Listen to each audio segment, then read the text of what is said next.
Bapak Dr. Kiai Haji Hidayat Nur Wahid MA, selaku Wakil Ketua MPR RI, kepadanya dipersilahkan. Bismillahirrahmanirrahim. Assalamualaikum warahmatullahi wabarakatuh. Waalaikumsalam warahmatullahi wabarakatuh. Alhamdulillahilladzi khalaqal laila wan nahara khilfatan liman arada yadzakkara aw arada syukura. Alhamdulillahilladzi arsala rasulahu sayyidana Muhammadin mualliman wa mubasysyiran wa nadhira wa da'iyan ila Allahi bi'idnihi wa sirajan munira. Asyhadu an la ilaha illallah wahdahu la syarikalah wa asyhadu anna sayyidana Muhammadan abduhu wa rasuluhu la nabiyya ba'dah. Amma ba'd. Yang saya hormati para ikhwah dan akhwat sekalian, para qiyadah kita di DPW DKI dan di DPD Jakarta Selatan, DPC Jakarta, di DPC Kebayoran Baru, Kebayoran Lama maksud saya, ada Ustaz Nur Khalid SIP, Ketua DPC Kebayoran Lama. Kemudian tadi yang baru menyampaikan tausiahnya, orasinya, arahannya, Ketua DPW DKI Jakarta, Ustaz Dr. Andes Khairuddin MSI. Kemudian Ketua DPD Jakarta Selatan, Ustaz Al-Mansur Hidayatullah. Kemudian sahabat saya di DPR RI, Ustaz Dr. Kurniasih Mufidayati. Kemudian juga Ustaz kita yang nanti akan memberikan tausiahnya, Ustaz Abdul Muiz Saadi Hafizahullah. Keluarga besar PKS di Kebayoran Lama yang semuanya saya hormati. Pertama, saya kira seperti juga Ustaz Khairuddin tadi, saya juga menyampaikan tahniah, selamat mensyukuri, memperingati, dan hadirkan perayaan dan atau peringatan ataupun pertemuan halal bihalal ini untuk lingkungan Jakarta Selatan, lingkungan Kebayoran Lama. Mudah-mudahan spiritnya yaitu untuk saling menghadirkan semangat fitri, semangat fitrah. Fitrahnya adalah ukhuwah, fitrahnya adalah beramal jama'i, fitrahnya adalah untuk menghadirkan kemenangan menjadi rahmatil alamin, karena kalau tidak menang ya rahmatil alaminnya susah untuk diwujudkan. Alih-alih rahmatan lil alamin, kalau kita kalah ya mungkin malah dikesihanin lil alamin gitu ya. Karenanya fitrah kita, fitrahnya Islam, fitrahnya umat Islam, fitrahnya bangsa Indonesia sesungguhnya adalah untuk menjadi yang menang, supaya kalau dengan menang bisa menghadirkan rahmatan lil alamin. Karena kalau tidak menang, tadi rahmatan lil alaminnya susah untuk hadir, malah bisa-bisa menjadi dikesianin di tingkat al alamin.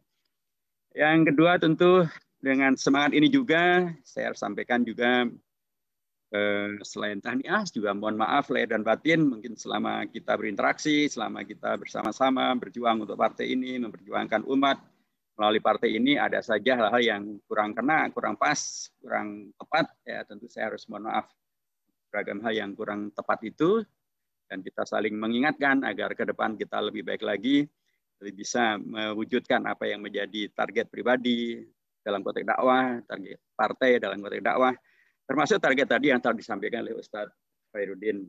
Jazakallahu khairan. Ketiga, tentu saya harus juga ingatkan kembali bahwa ketika PKS baik di tingkat nasional, di tingkat DPD, di tingkat DPC menyelenggarakan halal bihalal, itu sesungguhnya sedang menegaskan bahwa PKS adalah memang bagian daripada Indonesia. PKS adalah Indonesia. PKS adalah bagian daripada yang melanjutkan segala tradisi yang baik yang ada di Indonesia. PKS tidak anti budaya, PKS tidak anti dengan segala yang baik yang ada di Indonesia, termasuk diantaranya adalah halal bihalal ini. Saya pernah sampaikan bahwa halal bihalal ini dikreasikan oleh tokoh NU Kiai Haji Wahab Hasbullah pada tahun 1948, dan sejak saat itulah halal bihalal dikenal di Indonesia. Dan karenanya kita melanjutkan apa yang telah digoreskan oleh ulama kita ini menjadi sumbangsih bagi kehidupan berbangsa bernegara, kehidupan sosial di Indonesia. Itulah yang dikerjakan oleh PKS. Kita ingin memberikan sumbangsih, kita ingin memberikan pelayanan kepada Indonesia melalui melanjutkan segala yang baik yang ada di Indonesia, menjaganya, dan kemudian terus mengaktualisasikannya, mewujudkannya untuk bisa kita wariskan pada generasi-generasi yang akan datang, untuk kemudian bisa menghadirkan Indonesia yang betul-betul merealisasikan apa yang dahulu diperjuangkan oleh bangsa menjadi kemerdekaannya adalah atas berkat rahmat Allah yang Maha Kuasa. Tujuannya adalah untuk menghadirkan, untuk memajukan kecerdasan umum dan juga untuk menghadirkan kemakmuran bagi seluruh warga bangsa, melindungi seluruh tumpah darah Indonesia dan untuk ikut aktif menghadirkan perdamaian dunia yang berdasarkan kepada kemerdekaan dan juga perdamaian yang abadi dan keadilan sosial. Dengan pendekatan ini maka ketika hari ini kita juga tanggal 1 Juni dilihat di Istana Negara tadi diperingati sebagai hari kelahiran Pancasila, kita tidak dalam posisi untuk mempolemikkan karena memang dalam Kepres juga disebutkan bahwa 1 Juni itu adalah awal untuk kemudian berlanjut menjadi 22 Juni, finalnya 18 Agustus, jadilah Pancasila dalam sebuah rangkaian yang tidak terputuskan dari 1 Juni hingga 18 Agustus, ya kemudian jadilah Pancasila seperti yang kita kenal sekarang ini. Tapi sesungguhnya itu juga belum selesai karena ketika di 18 Agustus pun sesungguhnya di pembukaan Undang-Undang Dasar tidak disebut kata-kata Pancasila. Disebutkan negara Indonesia yang berdaulat berdasarkan kepada ketuhanan yang Maha Esa, kemanusiaan yang adil dan beradab, dan seterusnya sampai keadilan sosial bagi seluruh Indonesia. Tidak ada kata-kata Pancasila di sana. Pancasila muncul dalam urutan dan di dalam penyebutan angka-angkanya itu melalui Inpresnya Pak Harto tahun 1968, Inpres nomor 12. Itulah baru disebutkan Pancasila: 1. Ketuhanan yang Maha Esa, 2. Kemanusiaan dan beradab, 3. Persatuan Indonesia, 4. Kerakyatan yang dipimpin oleh hikmat, kejaksaan dalam perusahaan perwakilan, 5. Keadilan sosial bagi seluruh Indonesia. Itu tidak ada dalam pembukaan Undang-Undang Dasar. Angka 1, 2, 3, 4, dan 5 itu tidak ada di sana. Adanya adalah dalam Inpres. Jadi kita tidak mempertentangkan dan tidak meributkan tentang hal-hal yang kemudian sudah selesai sebenarnya dalam konteks sejarah. Yang dipentingkan justru sekarang adalah bagaimana mengimplementasikan Pancasila dalam kehidupan berbangsa dan bernegara. Inilah yang menjadi concern kita. Inilah yang kemarin dikoreksikan oleh Presiden PKS di dalam hal bihala nasionalnya. Ketika beliau menyebutkan bahwa ada pihak yang kemudian menjadikan Pancasila justru untuk memecah belah sesama anak bangsa. Padahal kan jelas sekali sila ketiganya adalah persatuan Indonesia. Jelas sekali bahwa Pancasila sendiri adalah kompromi yang menyatukan anak bangsa. Jadi kalau belakangan ada yang memakainya untuk memecah belah, maka wawasan kebangsaannya jelas gagal, tidak layak untuk menjadi ASN, apalagi untuk menjadi penghutar gitu ya. Nomor 2, ketika kemudian kemarin di DPR, Ustaz Muslim Yusuf menyampaikan interupsi dan kemudian mempermasalahkan tes wawasan kebangsaan yang mengadu dombakan dan atau menghadapkan antara Pancasila dengan Al-Quran, karena disuruh milih. Tidak boleh pilih dua-duanya, tapi harus pilih salah satu, Al-Quran atau Pancasila. Ini tentu lagi-lagi adalah sebuah pertanyaan yang tidak sesuai dengan wawasan kebangsaan yang benar, tidak sesuai dengan apa yang telah diwariskan oleh Bapak Bangsa, Bung Karno, Bung Hatta, dan Kiai Haji Wahid Hashim, Ki Bagus Sedikusumo, dan lain sebagainya. Menyepakati Pancasila dalam konteks yang final tanggal 18 Agustus itu tidak dalam konteks yang dikotomis. Pancasila, kemudian lawannya adalah Al-Quran, atau Al-Quran kemudian atau Pancasila. Dan tidak boleh memilih dua-duanya. Itu sebuah cara pandang yang salah. Justru Pancasila membuktikan tentang harmoni antara tokoh agama dengan tokoh agama di Indonesia dengan tokoh nasional di Indonesia. Dan semuanya adalah tokoh nasional. Dan kemudian disepakatilah sila pertama adalah ketuhanan yang Maha Esa, sila ketiga adalah persatuan Indonesia. Jadi kalau ada yang kemudian memecah belah, pilih Pancasila atau pilih Al-Quran, itu sama saja tidak paham tentang wawasan kebangsaan yang baik dan benar, dan karenanya harus dikoreksi. Inilah hadirnya PKS untuk mengkoreksi salah paham tentang berbangsa dan bernegara semacam itu.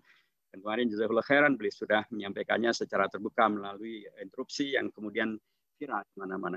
Jadi karenanya yang disampaikan oleh Presiden PKS, Agus Amil, yang tadi diingatkan kembali oleh Ustadz Khairuddin, adalah agar kita semuanya PKS ini melanjutkan ya wawasan kebangsaan yang baik dan benar, seperti yang dicontohkan oleh Bung Karno, Bung Hatta, Kiai Wahid Hashim, Ki Bagus Sedikusumo, menghadirkan Pancasila yang di dalamnya ada ketuhanan yang Maha Esa beragama, Al-Quran di dalamnya, bersama dengan persatuan Indonesia, kemanusiaan dan beradab, dan seterusnya.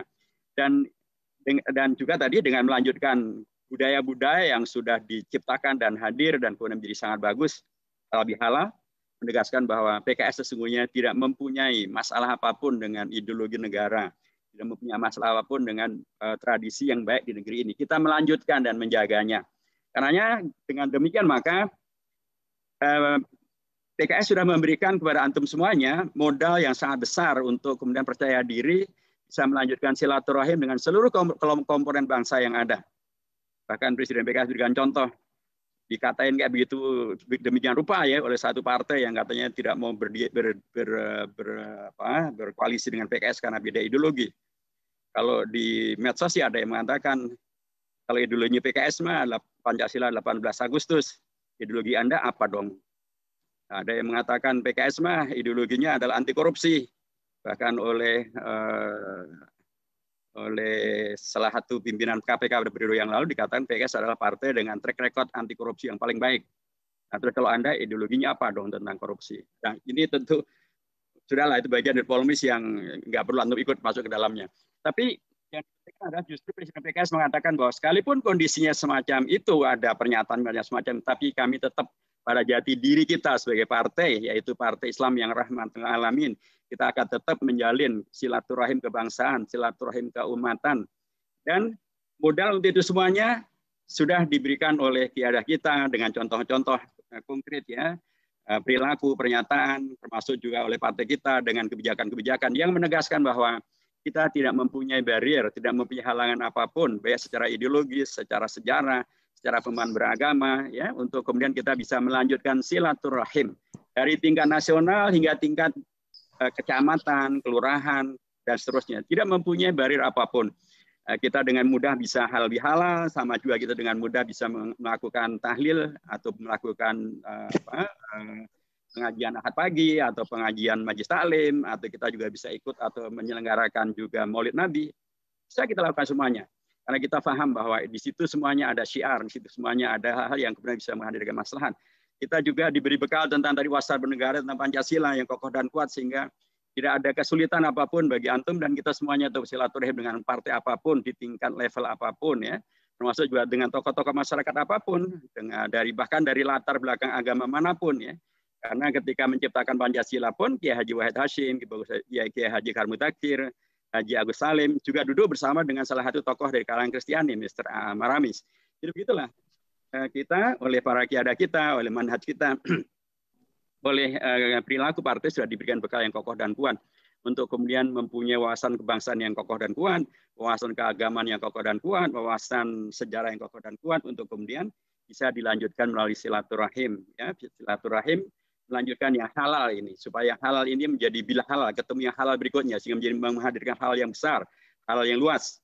Jika dengan cara itu maka akan menghadirkan Indonesia yang baldatun thayyibatun wa rabbun ghafur, melalui Jakarta Selatan yang baldatun thayyibatun wa rabbun ghafur, melalui Bayoran Lama yang baldatun thayyibatun wa rabbun ghafur, melalui aktivitas kita semuanya yang menghadirkan halal, bil halal, silaturahim bersama dengan struktur DPC, DPRA, bersama dengan tokoh-tokoh ustadz yang ada di DPC DPRA, ustadzah yang ada di DPC DPRA, maupun juga bersama dengan anggota DPRD kita, ya, atau dengan anggota DPR, saya maupun ustadzah tidak, kami semuanya siap ya untuk kemudian bisa melanjutkan apa yang menjadi program partai, menghadirkan halal bihalal dari strata RT, RW, kelurahan, kecamatan, tokoh-tokohnya, lintas ormas, lintas orpol, lintas agama, termasuk TNI dan Polri sekalipun, mereka adalah pihak yang layak dan berhak untuk kita bersilaturahim dengan mereka. Mereka layak untuk kita menjadi bagian daripada bertahun dengan mereka, menghadirkan Indonesia yang baldatun thayyibatun wa rabbun ghafur, menghadirkan PKS yang betul-betul terrealisir menjadi partai yang terus dan kuat berkhidmat untuk kejayaan bangsa dan negara, menghadirkan Islam yang rahmatan lil alamin. Pada sekalian, saya demikian, jazakumullah khairan katsiran, karena habis ini juga lanjut ke hal Jagakarsa, setelah itu hal bihal lagi di Yogyakarta dan demikian seterusnya. Jadi sekali lagi jazakumullah khairan, minal aidin wal faizin wal maqbulin, mohon maaf lahir dan batin. Saya tidak berpantun, tadi sudah diwakili oleh moderator, jazakumullah khairan, karena begitulah harusnya. Jakarta, Betawi ini ya banyak-banyaklah berpantun gitu ya. Itu bagian daripada yang mendekatkan kita dengan masyarakat. Wa nasrun minallahi wa fathun qarib wa basyiril mu'minin. Saya mohon pamit dan sekaligus juga mundur diri. Assalamualaikum warahmatullahi wabarakatuh. Waalaikumsalam warahmatullahi